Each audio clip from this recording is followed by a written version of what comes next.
मित्रांनो, नवीन वर्ष सुरू झाले की या नवीन वर्षात स्वामींचे 9 गुरुवारचे व्रत नक्की करा. तुम्ही जो संकल्प पहिल्या गुरुवारी कराल, तुम्ही जे स्वामींकडे पहिल्या गुरुवारी मागाल, ते 9 गुरुवार करताना किंवा 9 गुरुवार पूर्ण झाल्यानंतर तुम्हाला नक्की मिळते. श्री स्वामी समर्थांचे भक्त 9 गुरुवारचे व्रत करत असतात. स्वामींचे हे 9 गुरुवारचे व्रत केल्याने मनातील इच्छा पूर्ण होतात, तसेच जीवनात कोणत्याही प्रकारच्या अडचणी येत नाहीत, अशी भाविकांची श्रद्धा आहे. तसेच जीवनात यश मिळवण्यासाठी व कुटुंबात सुख समृद्धी नांदावी यासाठी भाविक गुरुवारचे हे व्रत करतात. हे गुरुवारचे व्रत कोणत्याही गुरुवारपासून तुम्ही सुरू करू शकतात. शेवटच्या गुरुवारी उद्यापन केले जाते. उद्यापन सुद्धा साध्या सरळ पद्धतीने केले जाते. फक्त स्वामींना नैवेद्य दाखवून गोडधोड नैवेद्य करावा लागतो.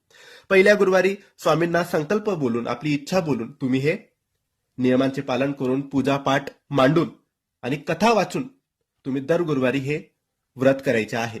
आता या गुरुवारची कथा, नियम कोणत्या